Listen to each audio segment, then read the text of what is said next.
welcome to Ride Along Live for today. Yeah, listen guys, before I start, I want everybody to do this for me. I want everybody as you come in, I want you to just hit that share button and put it on your page. Put this program in a group because it is that important. Now, let us break that stigma that say that the only time people could show up to a live is if there's something associated with some kind of bacchanal, right? Let us change that, no man, because today we're going to be talking about a very, very, very, very important subject, and a subject that is plaguing, and we've been seeing it manifesting itself more so recently, right? This has been plaguing our population. And when I say our population, I'm not only referring to the people in Grenada. I'm not only referring to the people in St. Vincent and the Grenadines, in Trinidad, in St. Lucia, in Barbados, and other Caribbean islands, Jamaica. It has been plaguing our lives all over. I'm talking about depression, I'm talking about stress, I'm talking about suicide. Just a few weeks ago, under a week ago, I should say, we had reports of an alleged suicide, 2 alleged suicide by females. To date in Grenada, there have been 4 men who died by suicide. So we have 2 women and 4 men who died by suicide on the island. And some people have a perception of mental illness. They feel that people who have mental illness are people that you see crazy on the street. People that you see walking around and they look as if they're mad, they belong in the crazy house, as they call it. But no. Today we have 2, not 1, 2 licensed. First, we have Shelly-Ann Mason-Lewis, who is a licensed counseling psychologist, right? And we also have a licensed clinical community psychologist, Nicole Brenda Lee Johnson James. She liked her name so much, she took all of the names. But yes, we have licensed psychologists to help us understand about depression, about stress, and about dealing with suicidal thoughts. And I must say that if there is any other program that you guys feel the need or see the need to share and like and invite, it would be this one. It would be this one, right? So let's do it right now, guys. Let's do it right now, guys. Let's do it right now, guys. In fact, I'm going to do it a few times on my page. And when you share, I want you guys to say, I share. And when you share it, I want you to say, I share. Wendy, thank you so much. Welcome. I want to see how much people go share this. I want to see how much people go share this. Because I tell all you, the last time on a vlog that I did, people don't like good things. People don't like good news. People don't like good information. And the first thing that they would say, oh, Ride Along is always this. Ride Along is always that. But when the information is very, very necessary, a lot of people shy away from it. But as soon as they see something that they deem, that kind of saucy, they want to jump on and go and create status. This is the program I want all you to share. Thank you so much, Margaret. Thank you for sharing. Rochelle, thank you so much. This is the program that you have to share. If you never share a program before, this is the one you have to share. Now, let me do it as well. Share it on this page. I share it on all my page. I'm sharing it on every page that I have because it is that important. All right. Okay. Thank you so much, Elma. Thank you so much. Show Diva, thank you so much. Jennifer Myers, thank you so much for sharing. I appreciate you. I appreciate you. I appreciate you. I appreciate all of you guys. I appreciate you so much. I appreciate you so much. Thank you. Yeah, Douglas. Yeah. Doug, yes, exactly. Doug know what I'm talking about. All right, guys. So help me welcome to our platform for the very first time. They were definitely in demand, but they decided to donate their time with us here today to help us understand. They're here today in a personal capacity, First, let's welcome licensed clinical and community psychologist Nicole Brenda Lee Johnson James. Nicole, how are you? I am doing well in spirit and in body. Thanks for asking. Oh, wow. Yeah, I like that. I like that. And of course, as I said earlier, licensed clinical and community psychologist, a licensed counseling psychologist attached to the Grand Anse Fit for Life service. Again, in her here as in a personal capacity. Shelly Ann Mason Lewis, how are you? Hi, I'm all right. I'm Good. well, thank you. Thank you so much, guys. Thank you so much. Thanks for donating your time to help Yeah. us understand this problem that we're having throughout the Caribbean region. Let's start with you, Nicole. Nicole, you have so much names. We can't figure out which one to call you. And I like all of them, but you can call me Nicole. Nicole. Okay, That's Nicole. fine. Yeah. Nicole. You are a licensed clinical and community psychologist. What is the job of a licensed clinical and community psychologist? A few things. We do assessments on adults, children, and we engage a lot in what is referred to as talk therapy. So we do the one-on-one, the individual therapy sessions, as well as group sessions and couples therapy. Oh, interesting, interesting. And I have to get a name. I have to get a name. Brenda. Oh, Shelly Ann. Sorry, Shelly Ann Lewis. I had to get hip Let's, to you let's guys. call me Shelly. Shelly is Shelly, okay. Shelly, no Shelly. problem. So Shelly, tell us about what's the job of a licensed counseling psychologist. Well, basically to provide, it's more or less talk therapy, providing a safe space where persons can share and express whatever they're going through, using a number of therapeutic practices. We engage individuals, couples, family, right? We normally do assessments, but I'm not specialized in it as yet. Normally we'll refer to Nicole because she has all the instruments. Some of the instruments. All right, some of the instruments, Yeah. right? But yes, but the whole purpose is providing mental health support to anyone in need of it, and we are trained and skilled in those fields and in that capacity. And licensed in those fields. And licensed with, Yes, yes, yes. with We the have to express Grenada that. Allied Health Authority, yes. Absolutely, absolutely. Guys, That part is necessary. that part is very necessary to see. Yeah. Let's start with mental health, right? How you define, from a clinical psychologist perspective, how you define mental health? Okay, so as a trained teacher as well, we've been trained to give what the thing is and what it's not, right? Right, yes. Right. So I'm going to say, I'll start with both. The WHO, the World Health Organization, it defines mental health as a state of well-being, right? That enables people to cope with the stresses of life and realize their abilities to learn well, to work well, and to contribute to their communities. What is mental health? Again, in more simpler terms, it's a part of everybody's life. It's something that we need to look after. And you can see I'm wearing my t-shirt, Yes, self-care. I hold myself in warm regard. And when yes, we're talking about mental health, that's what we need to do. It's a personal responsibility, right? It's real, yet it's complex. It is important, but the state of it, it's something that can change as well. What it is not, mental health, Junior, is not a sign of weakness, right? It is not all in your head.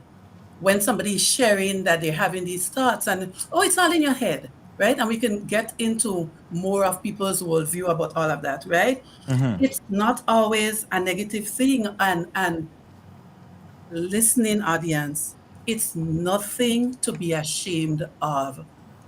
Mental health has a lot to do with our brain and the brain functions, right?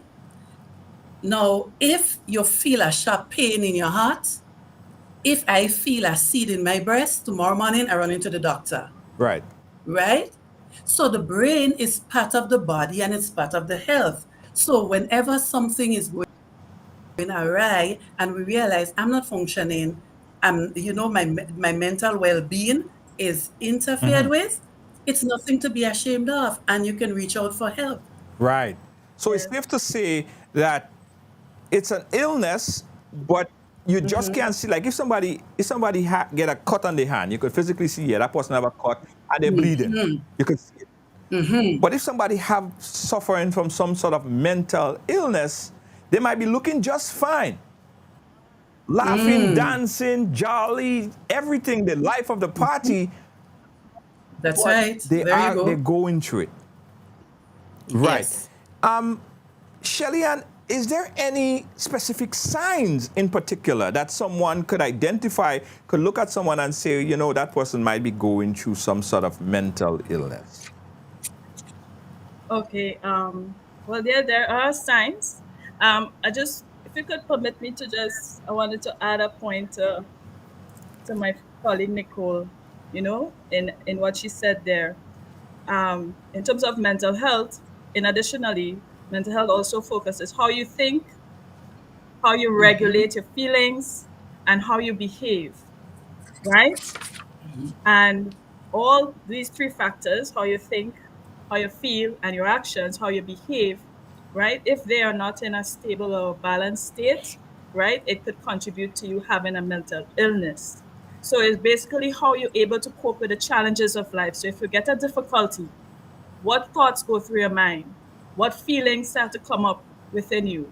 How you start to behave, right? And then it is okay when you're not okay, right? You have moments when you don't feel okay, you feel a little low, you feel sad, you might experience a loss or a grief, right? But when it starts to escalate, when the feelings of sadness goes for too long and it starts to affect how you think, the negative thoughts get a lot.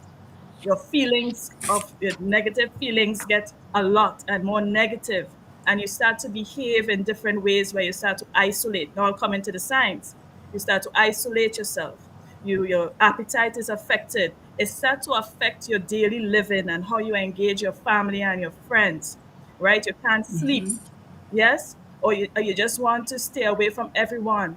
It starts to affect how you function. It affects your job. If you don't want to go to work, it affects how you engage with family. Those are indicators and signs, and it's going for more than 2 weeks, 7 days. If you find it's going for too long, then you know your mental health is now being affected in a negative way, and you're showing sign of a mental illness. It could be depression, it could be anxiety, and this is where you start to have to pay attention to yourself and get help. Yes, yes, yes, yes, yes. Okay. I know you're also a mother, and we understand that. So from time to time, you have to take that break and completely understand, and I know the audience would understand that as well. But to her point, Nicole, everybody gets upset at some point in time. Right. Something upset me, and I fret and I vex. But at what point does it cross over to depression? That I know that I'm depressed, and I might be vexed for 2 days. I really vex. Right. Right. So Junior and Shelly gave some of them. There must be a period. These things have to be happening for a period of time, a period of 2 weeks, Right. right? So it's like isolation when we're talking about depression. The activities that the individual once enjoyed, they no longer enjoy Right. it, right? So they're less and less in a social setting. But I want to hasten to add here that when we think about mental illness or depression is not always low mood. So the person may not always isolate and they may not always be down, right? The person could also be up and about. And as you correctly said earlier on, the life of the party.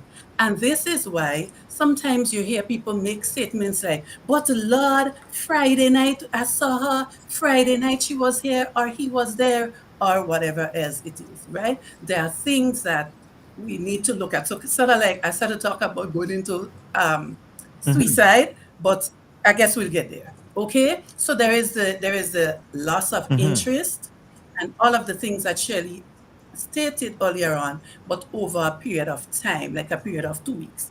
Again, feelings of sadness, depression is different from sadness or grief or bereavement, right? Of course, Junior, I love my husband dearly. And if my husband dies, I mean, oh my God, I'll be a Right. mess.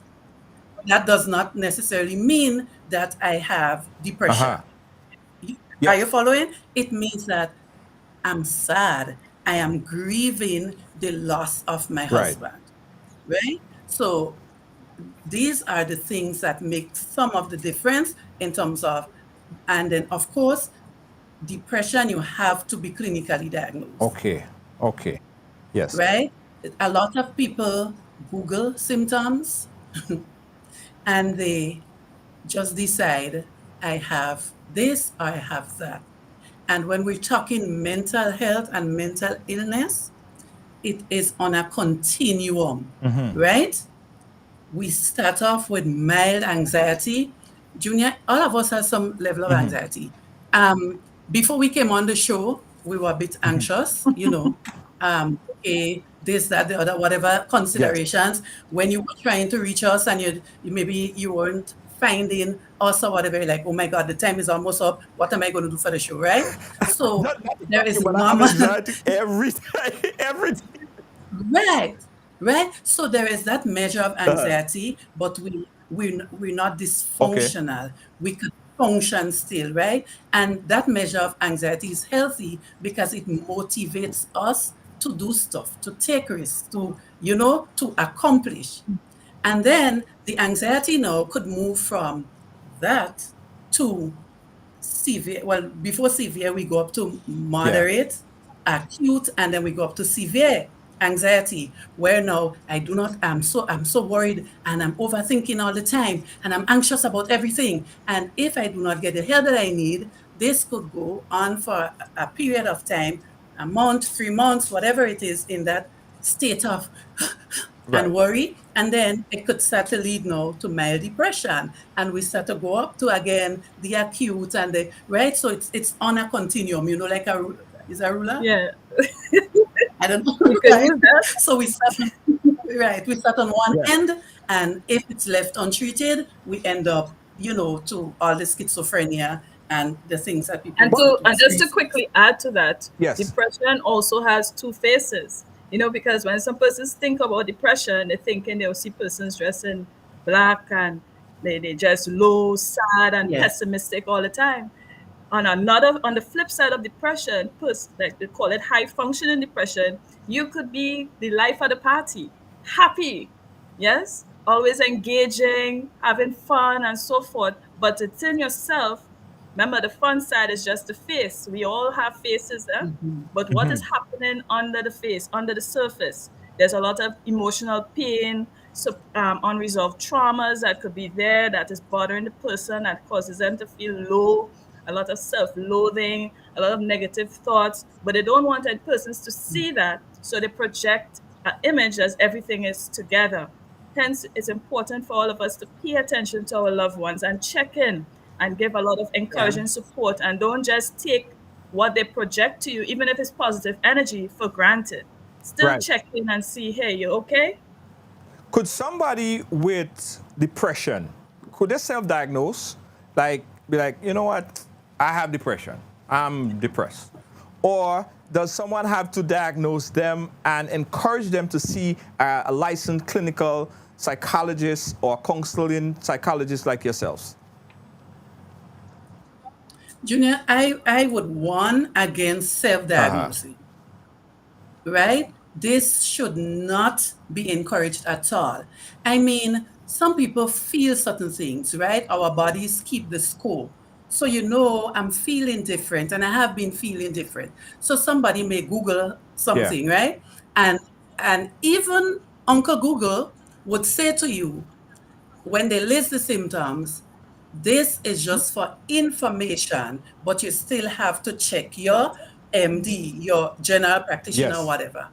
So to be diagnosed with any mental illness, it would take a medical doctor, a psychiatrist, a psychologist who is sufficiently trained, and you're not just watching the person and make a diagnosis.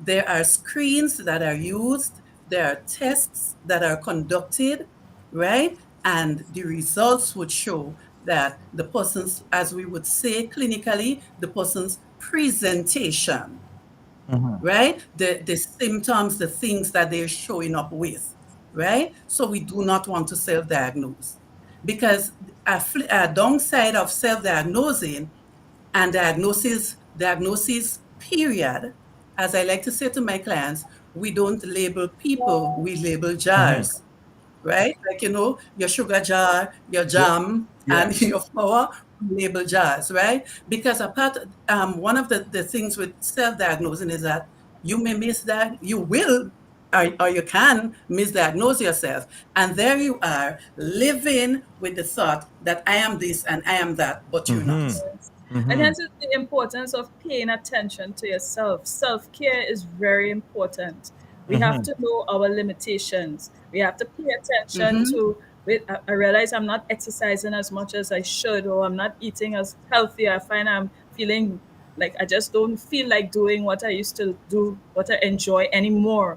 Why am I feeling like this? Just as you check a medical doctor when you see the first sign of your nose running, you find you have headaches, you find you have pain, and whatever, you go to the doctor to make sure everything is in the right place. It's always good when you start to show little symptoms and signs of depression to get a check-in, even with the doctor. Let the doctor rule out certain of the physical symptoms and then refer, hey, you might need to speak to a therapist or a counselor or so forth to process what is happening with you mentally.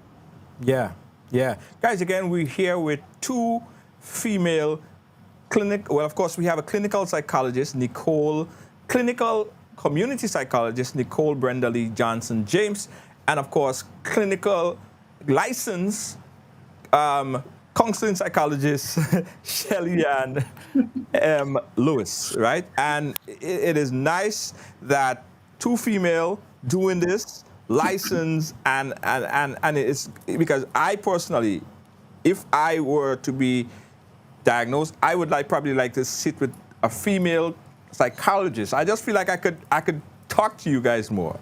For some reason, just me. So it's good that we have the option that we could talk with. You guys are available in Grenada and providing the services. It's awesome. I want to talk about some of the stigma associated with mental health. Who want to jump at it? So before we talk about stigma, right? And I think it's a contributing factor to all of this mental health thing. Different ones of us, Junior, we have different worldviews about mental health and mental illnesses, right? Some of us, some people see it as look through the lens of a spiritual lens. So a person may be presenting with some of the symptoms that we have spoken about before, and then you would hear the person saying, okay, the person has demons, they're demon possessed. So they're not seeing it as something to get help for the person to get checked out. And the demon possession, that might be so, but we're not here to talk about a spiritual something. We're talking mental health, right? So imagine when somebody sees it as a spiritual something, they will not address it as a mental health issue. Then there are those who see it in terms of, how you live. So you're being judged because you do so much wrong before you're paying for your deeds, like you could say locally, right? And then there are those who believe that it's a medical issue. And then there are those who believe that it's a biological issue, right? So the biological, some families, some people they have a history of mental illness, and this is a risk factor because you're more predisposed, as we would say, to having a mental illness, right? So then it depends on how we see it. The stigma would get along. In terms of our fundamental understanding and experience with mental illness in Grenada, Junior, we know that growing up in Grenada, well, if I speak for myself and so we know all the word we heard about is the person Yes. crazy, and this is a word we avoid using professionally. So the person crazy, already there is a stigma.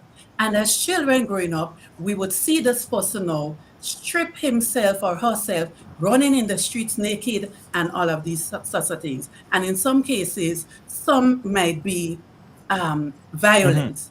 But a person with a mental illness may only be violent if they are in an active phase of psychosis, right? Because people, and then these somebody who's diagnosed by a psychiatrist as having schizophrenia, they would be on medication and all these sorts of things, right? So when we have these worldviews about it, okay, I don't want people to know that about me, because if they know that about me, they will call me crazy. I will be labeled. For some people, they have a mental break. It might just be once that may impact their work. Junior, you know how we are as a people in Grenada. Something happens to you, and it's like, look the boy, Junior, he that does Yeah. be crazy. It might just be once that you've had that. And so people sort of pull back because they don't want people to talk about them in that Right. way. Or sometimes you're feeling and you're thinking all the things that you're thinking, the hallucinations, the negative thoughts, and you may venture out and it takes a lot of courage, Junior, to share with somebody. And I come in and say, Junior, well, I find a feeling, and I'm saying, and these voices in my head, that's in your head, man. That's in your head. Pray about it. You ain't praying enough. Why forget that now? Go and get something to do. So it's a lot of things, and I can give Shirley the opportunity to add some. Yes, it's a lot.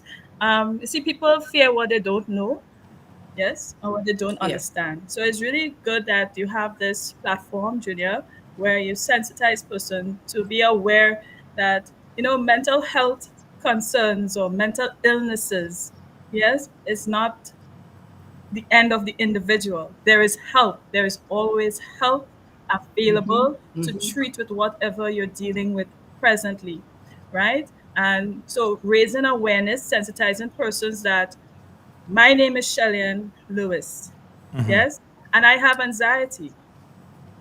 It's not like, oh, I'm anxiety. I'm not anxiety, right? I experience anxiety symptoms, right? You are not the illness. You're still the individual that is going through a difficult phase at the moment, at present, where you need additional support. So we have to change the narrative and start the conversation with everyone that is okay. Everyone has trouble. We have issues. We have childhood traumas to resolve, persons could experience things like child sexual abuse when they were a child, and they keep it inside and they didn't get help in their childhood, and it starts to manifest itself as they become adults, right? Then there's also addictions. Yeah, we all have something that we're addicted to. It could be food, it could be alcohol, it could be drugs, marijuana. And when you get an addiction according to World Health Organization is a disease, right? That is, it can be treated with the right help and therapeutic interventions, right? We just need to widen that conversation and educate the people that you are not your illness. You're going through a difficult time. We all will experience low moments when we feel sad. I feel sad sometimes and I need to talk to someone. If I say, oh gosh, I'm processing something, I will call Nicole and say, hey, Nicole, hear me out. And help me process these emotions. You just need an impartial, objective, non-judgmental listening ear, a safe space where you can talk out. Because we don't give advice, sir. Just want to put that out there. Counselors, psychologists, we do not give advice. So I'm going to use an illustration that might help explain what we do. Imagine persons who are doing crochet and knitting, the wool all tangled up. Yeah. right? So imagine three different colors all tangled up. That's your thoughts. What we do, we help unravel those thoughts Oh, I and then see. you categorize them. Yes, and help persons bring some sort of connection and closure to whatever traumas or whatever suppressed emotional pain that they're going through, and bring resolve to it so that it helps them to move forward. Right. Yes, because you're stuck in that space, you're stuck in that hurt, you're stuck in that trauma of your childhood, and it's affecting your relationship with people. It's affecting your relationship with your spouse. It's affecting how you engage. Sometimes the same people we label as toxic are persons who live in their traumas and they don't know how to deal with How to it. So deal their with it. behaviors come across as toxic to you. Right. Yes, and the importance that we must be kind because we do not know what each other is dealing with. We do not know what sort of emotional pain. And a lot of people are hurt. It's hurt But people. people, And we yeah. are all wounded souls. Yeah. Yes? But And we, yes, go ahead. Shelly, Tell me. some people would say, and someone who might come off as being upset or depressed or in that state of mind might say, but why you vex? Why you vex for? You have everything that you want. You have house, you have land, you have family, you have kids. Why you vex? Why you upset? Like, why you depressed? Is there anything that, I mean, I know from talking to people that depression is different than just being upset, right? How do you deal with it? How do you cope with it? How do a person cope with that depression and overcome that depression? What's the steps? Okay. To answer the first part, right? It doesn't matter if you're rich and you have it all, or you're good looking, or you're ugly, whatever, what people perceive, what they see, persons judge happiness. Everybody have their own definition of what happiness really is, Right. right? But for me, my definition of happiness is peace of mind. Yes. Yes, where you could go to bed and sleep Yeah. without worrying or holding anger or unforgiveness and holding on to the past and, oh, what she do to me, I won't forget her, I'll get back to her. It's just going to sleep at peace within yourself and with others, comfortable in your own space and in your own skin, right? And some of the ways to help, with dealing with depression and so forth, again, you have to it requires a lot of self-awareness. You have to pay attention to yourself, right? And while you're paying attention to yourself, you start to implement a number of self-care tips that we normally share, with persons in need of help. Journal your thoughts. Do you know when you keep a lot of things in your head, it kind of ferment, and the issue could be really small, but when you just keep it to yourself, locked in your head, the thoughts just get bigger and start to evolve and mutate, and it get big in your mind, and you feel so overwhelmed, right? Because you have everything locked inside. What we encourage is you have to get it out. It's like a purge, Yeah. but it's an emotional and mental health purge, right? And you could journal, write down the things you're thinking about.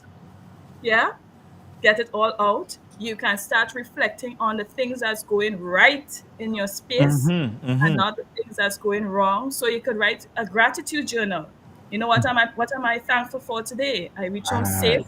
My children is home. I Yeah. have shelter. Simple thing. Wait, I lie down on a bed. Somebody could be on the ground in the outdoor, rain falling, thunder, lightning, but I'm inside, I'm dry, I Yeah. have a bed. I mean, things may not be perfect, but I'm not getting wet in the rain. So you start to look at the positive things that are happening in your space, yes, and start to express gratitude for it. So you could do a gratitude journal, right? While you're doing that, you start to exercise because exercise is really important. Remember, our mental health, if our mental health is not in a good space, our physical health will be in a terrible space. You could be a vegetarian, eating healthy, exercising, but if you have a lot of emotional unresolved issues in your head, Yeah. it will affect your whole body, Yeah. right? Because the body is synchronized, everything works. Mental health, physical health work hand in hand together for you have an overall positive well-being, right? So you drink lots of water, You right? take a Start to shower do because some things people that who in that state they don't want to bathe. when they start taking care of themselves, you take shower, you start taking care of you, clean your space, organize the space that you're living in. Yes. Hello.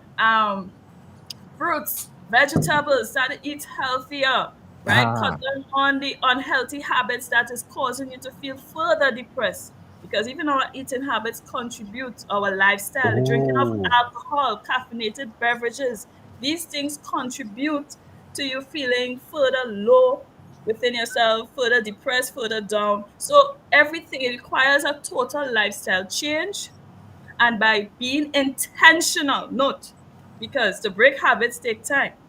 Mm-hmm. Yes, like I used to be addicted to ping pong, the chocolate covered Ping peanuts. pong? Ping pong, yeah, Listen, that listen, childhood listen. snack. I'm still addicted to mango. Is there anything wrong with me? Mango from now you until know evening. Give me a chance, I suck 50 mango. Put me in Willis, I sucking all the mango all over you. The tree over so. Yes. So, just be intentional, be temperate, but be intentional with taking care of yourself. Yeah. You will not get everything right overnight. Don't think about how long it will take. Think about that first step in taking care of you. And then you go up to the second step, one day at a time. If you can make it one day, then you check one moment, 1 minute, and you start to make certain milestones for you to bring you out of that state. Because we could talk all we want. Is if the individual want to change their situation and reach out for help, that help could be granted.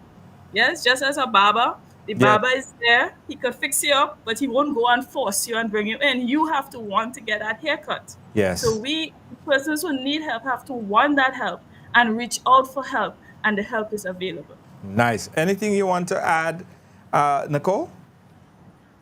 Yes, I'd like to add a couple of things, right? But I just wanted to go back a little bit, Junior, to say that each of us has an emotional capacity, right? So I just see a basket here, so maybe I could use it. Yeah. So this is my emotional cup, Yeah. right? And a lot of things are happening at the same time. Shelley mentioned earlier, and we spoke about it, like early childhood experiences, early trauma. So we have the trauma in the basket, right? Then we may have broken relationship in the basket. Then we have abandonment. Then we have work stresses and the mental illness that comes. So the basket starts to overflow, right? And when the basket starts to overflow, it comes out in the ways that people would judge us and say, she's so aggressive, she's so this, she's so that, she's not whatever, right? And then we start having these overwhelming feelings. So one of the things that we must do is to be able to identify our feelings. How have my feelings changed? And as we like to say, to sit with it. Because with feelings, and when we talk about mental issues like depression and anxiety, they are this mood disorders. So it has a lot to do with mood, right? So there is no getting over. And people say that all the time to just get over that, snap out of it. You can't get over it, you can't snap out of it. You have to walk through it. So what does walking through it look like? If you could have done it on your own, in most cases, you weren't going to be experiencing it anyways, not true? So you seek help from a professional, one of us, right? And there are a few of us around. Sometimes, I look at the shows and the comments under the live, and people say so many things that they do not know about. So we sit with our feelings and we're able to identify it. And one of the tools that I teach my clients is that you catch it, you catch the thought that you're having. Is it negative? Is it true? Where is it coming from? What supporting details do you have to say that this thought that that I am having is true? So you catch it, you check it. So is it factual? Is this true? Is the wall going to fall down if the relationship ends? If I lose my job, would everything be lost? Can I start over again? You check it, and then you change it. Right. And the change in it looks like you move from, you know how we are, what if, oh God, what if, and what if? What if just increases Yes. anxiety. So we try to reframe our speech and we try to move from what if to even if. Right. Does it make sense to you? That sounds good. So it Yeah. sounds good. It's tried, tested, and proven. So it's like, even if this happens, I can Right. survive. I'll get through the day. I'll be okay, right? I am feeling this for now, but this can change, right? And Junior, we have to practice self-compassion. And I am so proud of my t-shirt. I hold myself in warm regard. Yes. Self-compassion. You may have done something and you have to learn to forgive Yes. yourself. Or you have to learn to deal with it and move It past it. sounds So like you are the logical, or you instill the logical part in some people's mind, on their brain, or they function. Like, for instance, something might happen to somebody, and they might think, or say they had a broken relationship, and they want to now take it to the extreme. I don't want to say the S word, but the big S word. The big S word. But we don't have to be afraid of the S word. We Okay, need to let's talk talk about about the S word, suicide. right? Right? Yes. When does depression and thoughts of just things not going right, when does that lead to saying, you know what, I'm going to end it all? When does depression lead to suicide? So depression does not always lead to suicide. Suicide can take place without depression. But depression is a risk factor for suicide. Does that make sense to you? Say it again. One more time.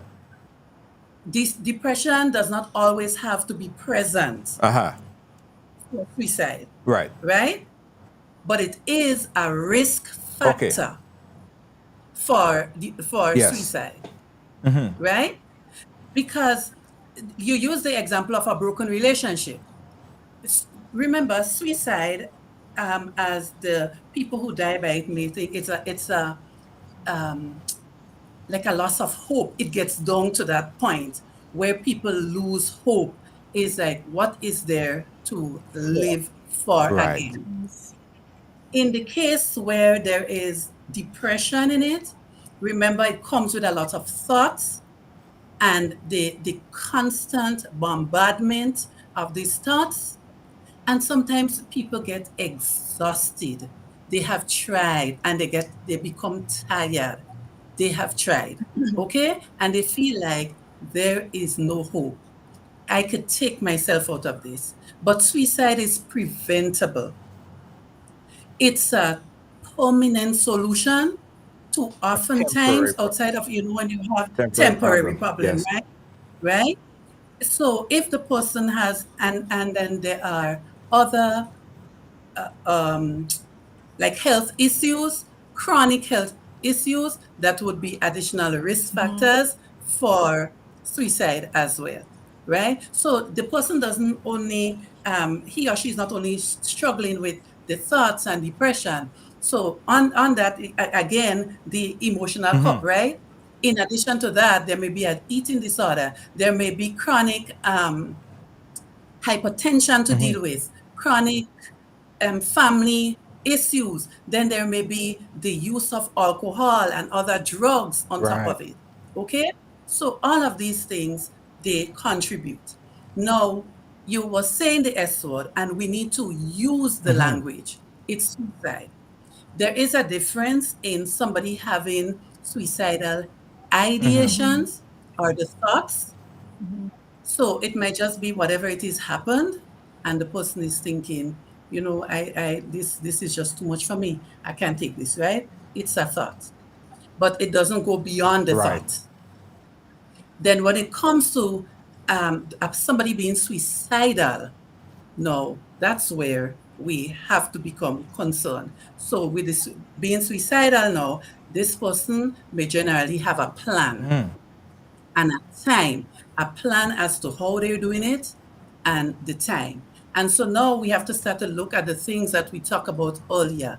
What are some of the warning signs, right? So some people might be putting their ducks in a row, putting things in order.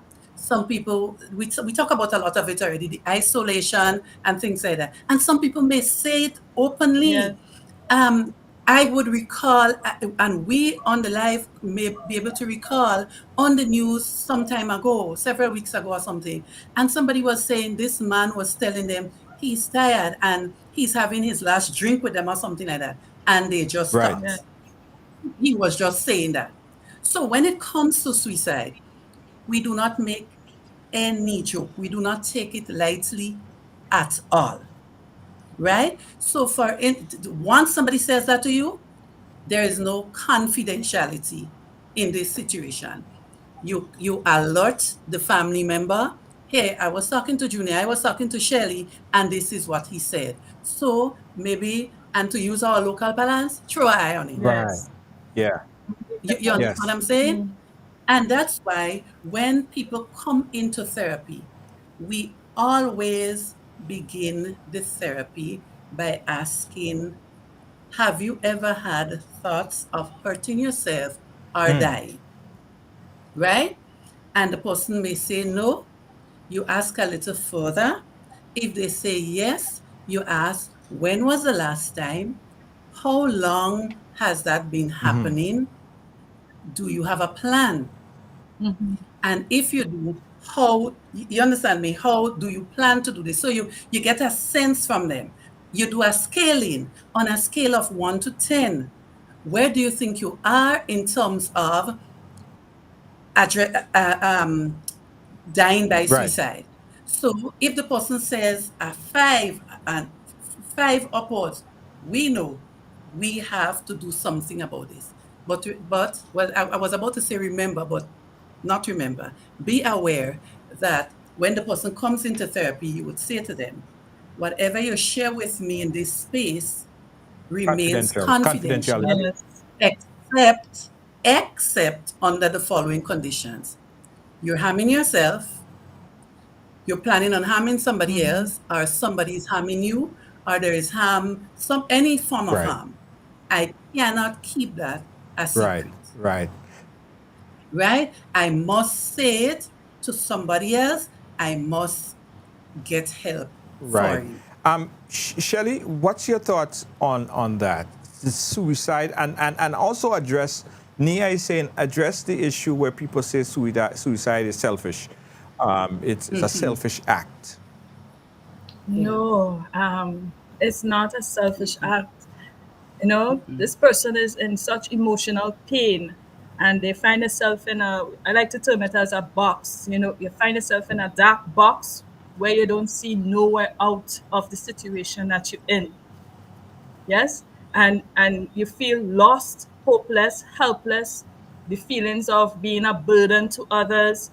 And these feelings come about when you don't, when we take time that is in taking care of our needs.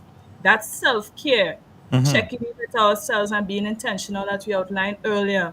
When we stop take care of us and the problems, we start to focus more on the problems, more on the negative, more on the dark thoughts, more on giving up. You start, your behavior start to show that hopeless, helpless, being a burden. You isolate yourself from others. Yes, you say, well, maybe everyone will be happy when I'm gone, right? These sort of thoughts start to pop in your head and you start to stay on these thoughts. Thoughts, I like to say, are like bubbles. We sitting out here and a lot of things just popping in our mind. And as soon as it pops out and something just pop, right? So in our thoughts now, we have to be intentional to keep the thoughts that are positive and thoughts that we can control. And those thoughts that are negative and that we don't have control over, let go. Let it go.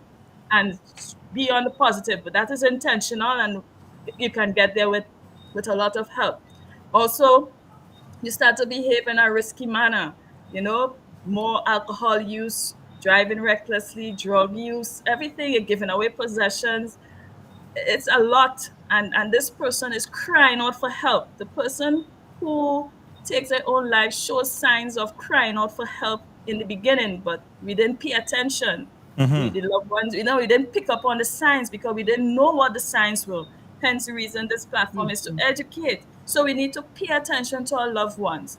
If you notice that your loved ones normally go to work and they engage in, and you know even if they're happy, and sometimes when they're sad, yes, they're sad, but they're connected with the family, they're together with everyone. And then suddenly you see a behavior change, and you find that behaviors start to go on a downward slope.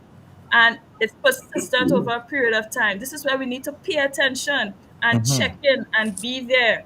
Let the person know who are feeling that way. Let them know that you are concerned and that you're Yes. here to support them. This is not a time when you tell them, well, you don't have to feel that way. Don't feel. You can't tell somebody how to feel. Yes. And this is a narrative that we have to change too, because that's my feelings. That's how I'm feeling at the moment. This is Right. what I'm experiencing, and it's okay to feel sad. Yes. It's okay to feel angry. Yes. When I watch, okay, so if I could just use the illustration of a child, yes, right? So the child start to act up and show anger and aggression. Yes. Oh, we might, the normal response of a parent or so is that the child being rude, Yeah. right? And we start to teach this child that it's not normal to be angry. So you can hold your anger inside. We have to let them know that if your child is angry, right, they do not know how to process the emotions that is triggering this anger. Something is triggering these feelings. So we have to find out what is the trigger, what is happening in the internal mind of the child or the individual that is bringing out these feelings, right? And when we could get to that space and help them process it, and then teach them how to manage it, how to cope with it, and how to go through it, learn from it, and grow from it. Yeah, it is so important. I'm learning so much, guys. And again, we have two licensed clinical psychologists and and licensed counseling psychologists here on the program, and they're based in Grenada, guys. And I'm going to give you guys their contact, because I think the big part about this is following up and checking up on people. I remember during COVID, I get a call, and being in the media circuit, we get calls all the time. Myself, my producer Lynn, sometimes we get calls 12 o'clock, 1 o'clock in the night, right? I remember getting a call during COVID at about 2 o'clock in the morning. And this young man was angry and upset because he felt like he had COVID. And he was saying, you know what, George, you're the last person I'm going to talk to about this. But there was a guy who upset me a couple of days ago, and I feel I have COVID, and I feel I'm going to die from it, so I'm going to go and deal with it, and I'm going to finish it all off. And he was telling me these things, right?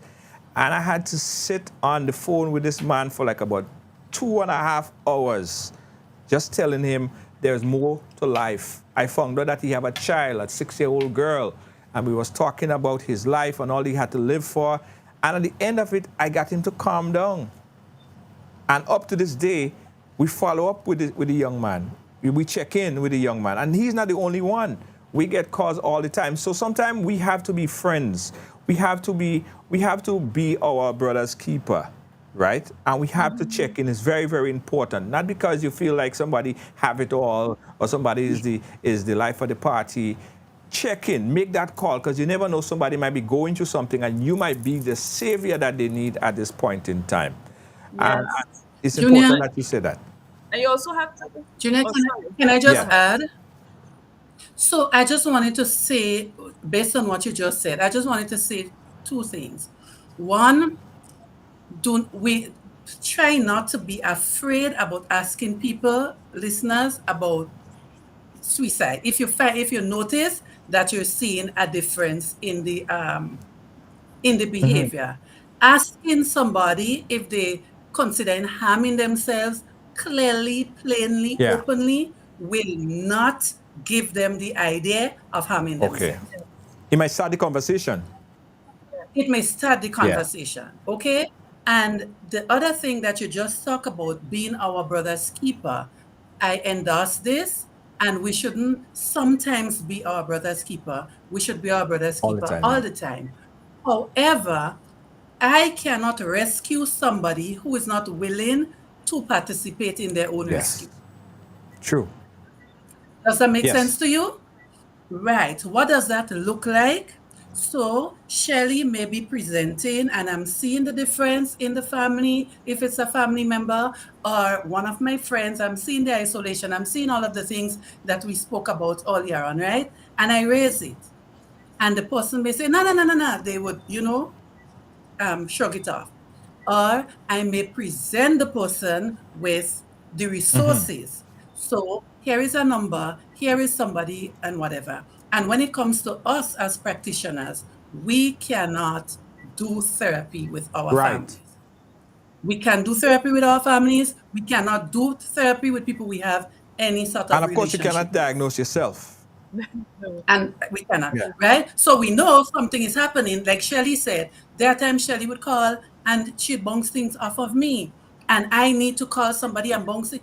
Hello, we're people. We're human Yeah. beings, real human beings, having real human experiences, real human emotions, right? So we depend on each Yes. other, right? So when it comes to, sometimes I look at the lives and I look at some of the comments, oh, and this person ain't doing nothing, and look, they didn't do anything. But the person has to be ready. They have to be Yeah. willing to But do it. the other And thing to not to cut your train of thought, but I have to say this: if your cup is not full, if your cup is empty, right.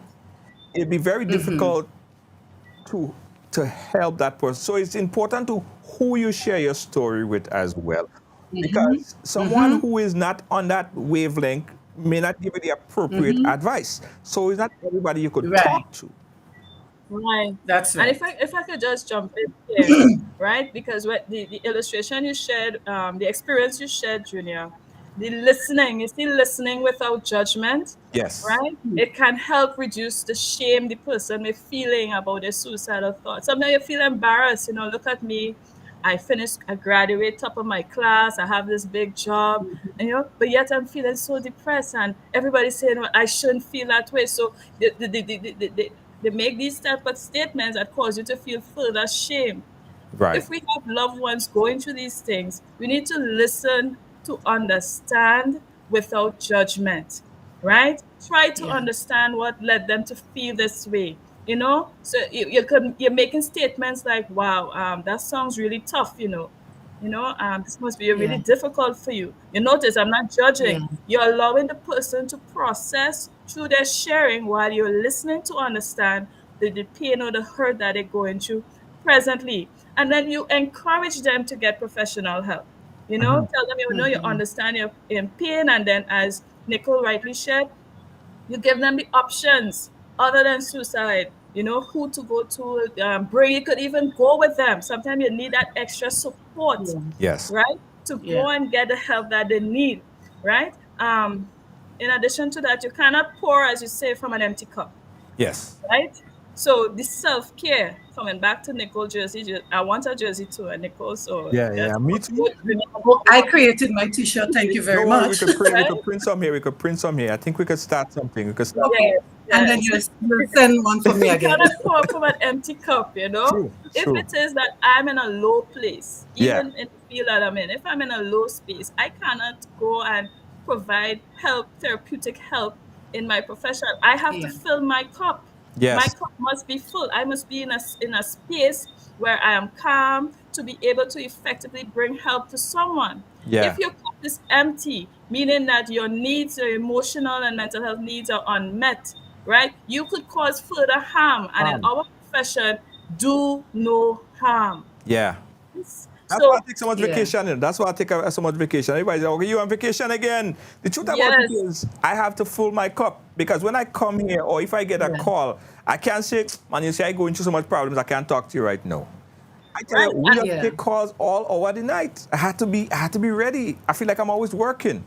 And that's where this B word that I love so much comes in. Boundaries. Yeah. It's okay to set boundaries for yourself. Know when to say no. It's okay to say no.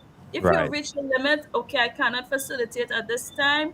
I'll be available at a time that you know you're able to fulfill or facilitate at that time, Right. right? So Right. knowing your limitations, being intentional with your self-care, checking in with yourself, checking in with those around you, it is a continuous thing, because every day is different challenges, different difficulties. It's different. The world is evolving and changing, and so many things that could trigger, you to be in a low space or in a sad space or even a happy space. So we need to pay attention to ourselves and to those around us. And you're coming there, but I Junior, want you to can I also just talk about Nicole. I want you to talk about this as well. Social media and how social yeah, media is putting pressure on yeah, people by what they see. right. They see somebody like they reaching up in life. You become envious and you become frustrated and depressed because you feel like your life ain't going nowhere. So go ahead. Right. So I wanted to say shame dies when stories are shared in safe Nice. That is a places. shot again. That is a whole shoot. Nice, That is a nice. whole shot. I'm doing that The shot Listen, next tomorrow. you have t-shirt. to give me You are you have to give me some you credit, getting okay? So credit. we would share the Yes. royalties. Every day I get up, I write. If you check my page, every day I get up, I write something inspirational because it makes me Right. feel Yeah. good. I know it makes other people feel good. So all of this stuff is stuff that is good stuff. Good stuff for tomorrow. But go ahead. Right. So shame dies when stories are told in Yeah. safe places. So as therapists, we hold the space for you. Non-judgmental spaces, Yes. right? We hold for you. Um, I just wanted to add again in terms of getting the help, we cannot underestimate the role of the church in this process. The church has a role, but the question on the floor to me is about social media. No, Junior, we have become a people of hype over substance. Aha. So if you, I'm not seeing how many people are on the live now, but the other day when you had the live about some whoever nation, um, I saw the live went up to 4 point something K. But tonight we're talking about mental health, which affects each and every one of us. Where are Yes. we? Where are these Yes. people? So it's hype over And substance. Whereas, after that live, people had the nerve to go and say all of the talk about is drama. And when I bring programs like this, they don't come, they don't watch, they don't share. right, Not all of them, right. but some of them. So remember, I said again, another Uh-huh. t-shirt. We can't rescue somebody who's not willing to participate in their own True. rescue, right? So in social media, there is the hype you asked about the jealousy and the whatever, and they have the YOLO and you only live once, and I'm living my best life. Okay, so they go and they drink and all the drinks, and they post on Instagram and they post here and they post here. Things that are exacerbating the current issues that they're having. Or Junior, they might be using the drinks and so to help cope, right, with what they're experiencing. But if you only live once, we only get a chance at life once, you know. So part of self-care and living my best life is taking care of my Yeah. mental health. So living my best life is not about posting pictures on Facebook and Instagram to show that I've gone so many places or whatever. But then when I get back home, it's me and my Yeah. thoughts. And I still have to deal with the thoughts of suicide, the feelings of this and that and the other. In terms of social media, again, oh my goodness gracious. Like everybody has an Yes. opinion, nobody has a Yes. True. responsibility. So it's my life. And so under the live or under the news or whatever, you would see, oh God, some of the things that people write and post about others, you don't know what a person is going True. through. And they say so many derogatory Yeah. things about people or people's Yeah. family. Or, Junior, there is a murder, there is a suicide, there is some sort of thing that is the hype, and they're posting it on their status. I mean, what kind of person are Yeah. you to be posting these things on your wall as your WhatsApp status, as your story? Well, I'm not on Instagram or whatever it is. What kind of person are you? How will you treat with this if it was a member Family. of Yeah, your that's true. family or somebody you love? So it's just about hype. It's just to say, I posted it first. I see it on Junior George or whatever. Hello, we're real people with feelings and families and things impact Yes. us. So these social media, the media has to be responsible in the way they Yes. report. Oh, this one commit suicide and giving all the gory Yeah. details about Yeah. it. And then if somebody dies by suicide today and they want to bring the news broadcast or Yeah. whatever, they will go back to somebody who died by suicide how long ago and show over everything Yeah. again. Hello, these people's families are looking at True. the news True. as You well. know, And there is re-traumatizing and trauma on top of trauma and that's trauma. important. And you know, for me, right? Because I am in a position where, I'm in media. I have to deal with a lot of stuff, but I think we develop a system, right, where there's a filter process because I don't get fed everything, right? I have my producer Lois JJ. Oftentimes she might see something and she say, "Don't look at that," because she know what I don't like to look at, right? And she might filter it and she might figure that I don't need to see this and I could just go about my day. So we have a nice system. So I Right, don't get to see everything. right, I don't get to handle all the issues. I don't get to handle all the problems. right. But me personally, I have to keep my mental state because I think I have a responsibility to help Right. people, to give people a good Yeah, feeling. And that is worth a yeah, lot to a lot of people. People feel depressed when Ride Along is not on. And I think it's my responsibility or responsibility to do so. yeah. Anything else you want to add, Shelly? Shelly and Nicole. Earlier you were saying, "Whoa, we had to chat for an hour." Nicole, you realize we chat for over an hour already. Time. Time flies. What a Yeah, whole hour! well, I tell you, time does fly. yeah. But you're doing a good job in keeping it like conversational, and then people need to see the like how we could make the Yes. application of this information, and people need to be able to see, okay, this is how it's impacting. This is my role because each of us has a role. If none of us posts, if none of us takes our anger or what we feel into social media about another person, a lot of contributing factors would be Right. less, right? We have to get back to the place where we care about people and stop this thing about, long ago this and long ago this is modern times.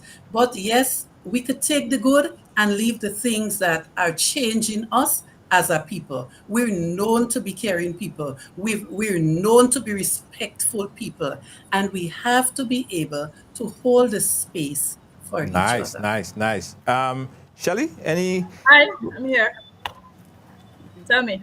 Anything else you want to add? Because we are at that point in time there that my producer is going to start giving me a nudge and say we gotta wrap it. And people are calling back for a part two. So I think this is something that we need to re-engage on and come back because what I plan to do is to create an environment in the Caribbean where we could have people come and talk about their experiences and kind of like a mentorship program. So, I want people to have free space to talk about their problems. And that's something that we promoted at the beginning of the year that we're going to initiate sometime later in August. But yes, so any closing words you want to add before we wrap it up for today? Okay, just want to encourage everyone, be intentional in taking care of you, right? Because when you take care of you could effectively take care of others. Manage your space, your time on social media because it is addictive. And remember, your validation must come from you and not from others. Yes? Right. So if we don't learn to love ourselves, to take care of ourselves, love who we are as an individual, just the way God created you to be, right? You will seek validation from others. And when you don't get it, it causes you to get into a slump. So learn to love yourself. The same Bible says that, to love God with everything, and to love your neighbor just as you love yourself. So we can't care for others, we can't be kind to others, we can't do good to others if it is we're not kind, self-compassionate, and treating ourselves in a good way. Yeah, and my mantra, I live by this: expect. I appreciate everything. Expect nothing. I don't expect anything. I appreciate everything that comes my way. That's how I live. Yes. Words to live by. Accept your flaws, accept your good, the bad, the ugly. Yeah, You're yeah, beautiful, yeah. you matter, you are enough, your best is good enough. That's right. That's right. So, Nicole. Right. So, Junior, I want to thank you on behalf of Grenada for using your platform in this way to give us the space that we could have healthy conversations like these, right? Now, I want to encourage us to be more proactive than reactive. So, right now, everybody is up in arms about depression and suicide because we've had that. One death is too Yes. many. Issues of mental health, we need to talk about it every single Yes. day, Great. right? Nobody gets overwhelmed with the jam and wine and the juke day and this, that, and what and what and what. Let's make this a part of our conversation. Talk about it daily. There are trained people in Grenada. We have to change the way we speak about us. Almost all secondary schools, almost not all, has a trained counselor up to master's degree level, most of us. And for the primary schools, they are in districts and they have people going to them. They do not have resident counselors at the primary level. At the schools, mental health is spoken about, conflict management, whatever the topics are, right? They're spoken about. Oh, I'm losing charge. Let me Yeah, just no plug in. problem. Right? Right. All of these things are spoken of in the school. I want to say to the public, I want to say to our people, you matter. We need you. You have a purpose. You were created for a purpose. Whatever you're going through right now, there are spaces and places and people who would hold you in warm regard and will not judge you and would give you the help that you need. And when we can't provide that help for you, we make the referrals to other people we know would be able to help you. And I want to leave you by saying again, self-care is the best care, and let us hold ourselves in warm regard. Absolutely, absolutely. Again, guys, Shelly Ann Mason Lewis, she's a licensed counseling psychologist in Grenada. And of course, not forgetting Nicole Brenda Lee Johnson James, who is a licensed clinical and community psychologist. Women, I am so proud. I am so proud that we have two, and there are many more, two professionals like yourself that are doing this job in Grenada. People used to say, well, we don't have none, but obviously they haven't been looking in the right places. This is just two, and there are more, right? Licensed clinical psychologists, licensed counseling psychologists, and they are accessible and available. Where could people reach out to you guys in case and when? I know they do. A lot of people need the assistance. So how could they reach out to either one of you guys? Okay, so you want to go, Shelly? Shelly, go you ahead. First?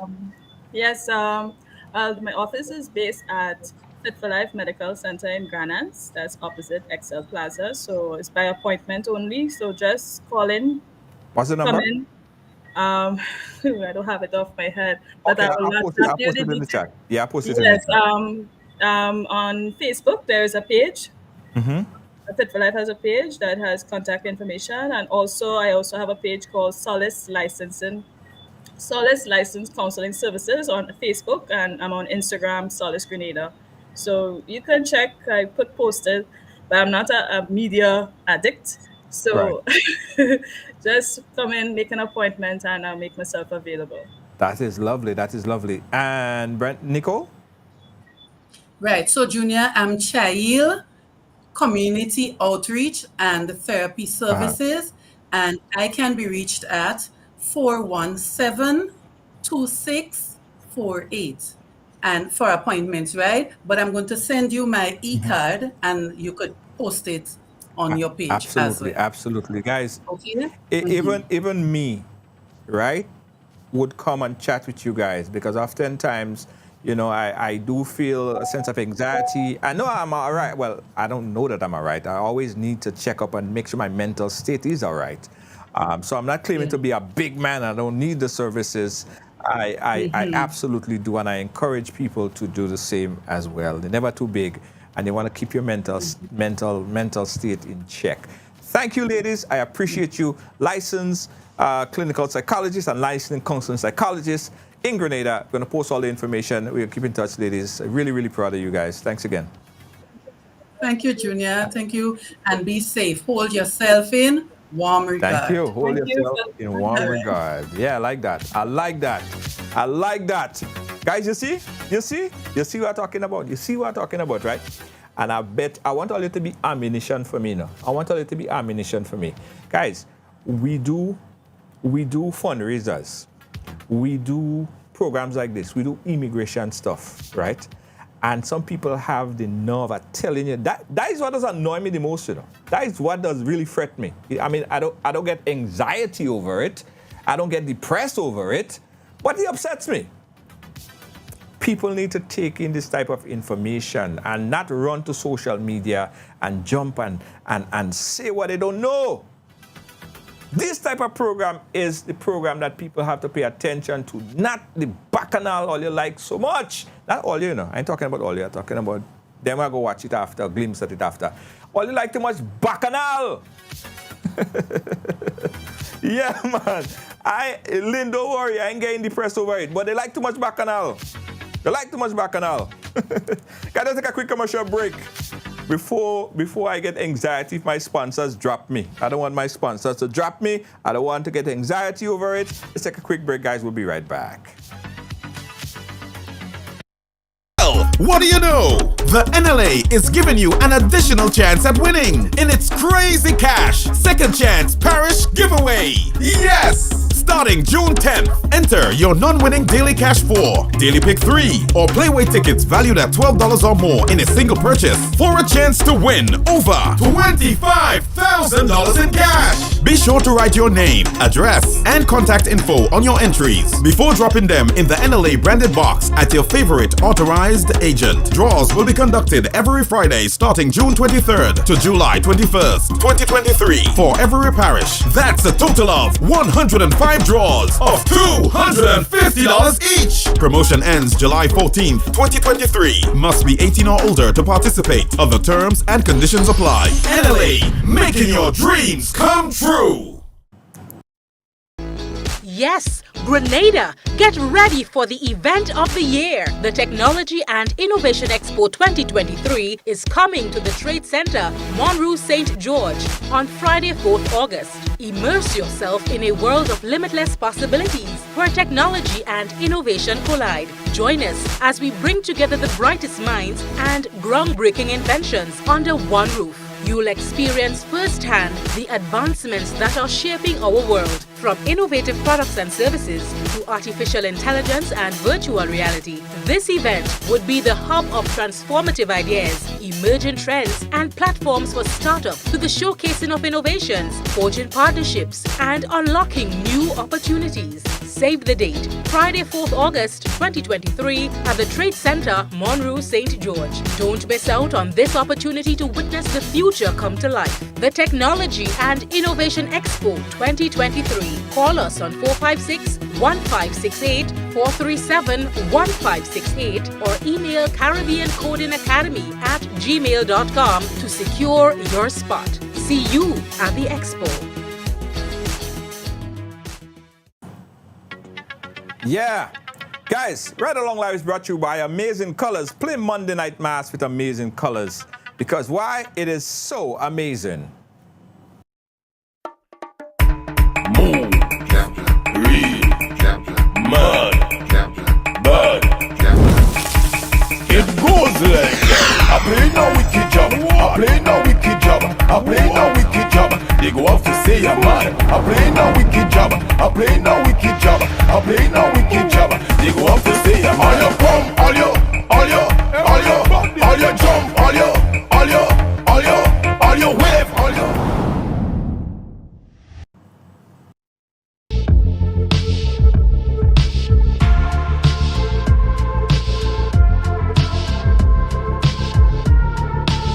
Spice out, call Grenada.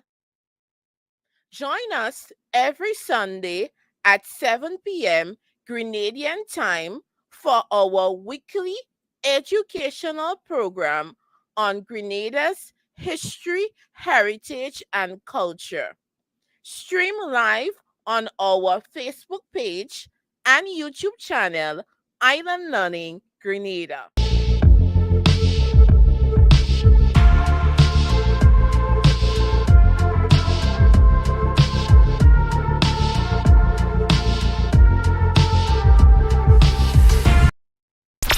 The NLA is giving you more chances to multiply your Playway winnings by adding Multi-X to your regular Playway bets to win up to 5 times more. Imagine winning as much as $1,200 instead of $240 with a $10 Playway bet by simply adding Multi-X. Place your Playway bets from $1 to $10 or in increments on your favorite Playway symbols or numbers. Then add the Multi-X option at the same value to win 2 times, 3 times, 5 times more, or free plays. With Multi-X, you must bet the same amount wagered on your regular Playway bets for your winnings to be multiplied. Grenadians, value your dreams and win your way as much as 5 times more with Multi-X added to Playway and watch your money grow. Must be 18 years or older to play. NLA, making your dreams come true.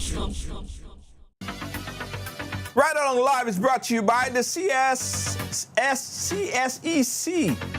And of course, guys, by Mr. Akel John, BSc is the John Online Education, guys. Service offered, classes from 4 and from 5, students and adults. Register July and May semester, it's only $100, 250 TT or $38 US.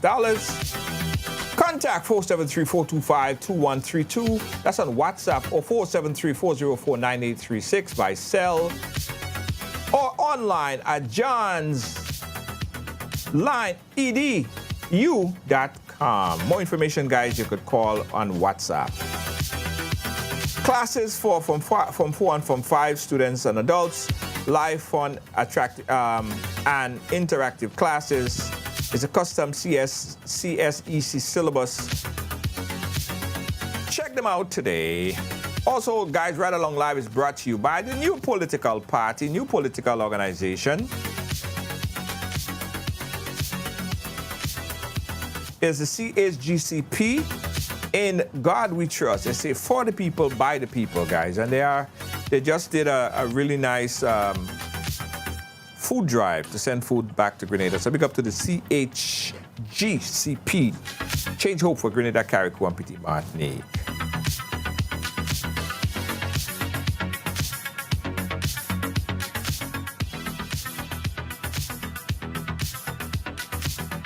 Guys, in Grenada, wow, we having a boat ride. Celebrity Cruise is back, Grenada. Celebrity Cruise is back.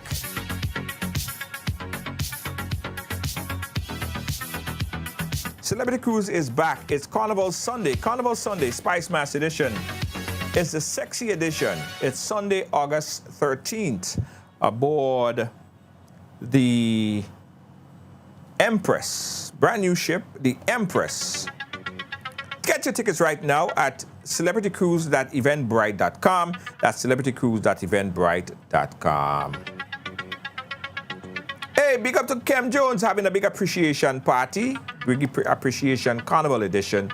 Get your tickets right now at ridebuy.com. Go to ridebuy.com and get your tickets. Music by Solid Band and Select the Beast on the inside. Remember, guys, you play Monday Night Mass and playing Monday Night Mass with who? Amazing Colors. Powering up our carnival season. Big up to Mr. Killer, guys. Mr. Killer and his Mr. Killer VIP package in Amazing Colors. Mr. Killer VIP package in Amazing Colors. Monday Night Mass with a difference.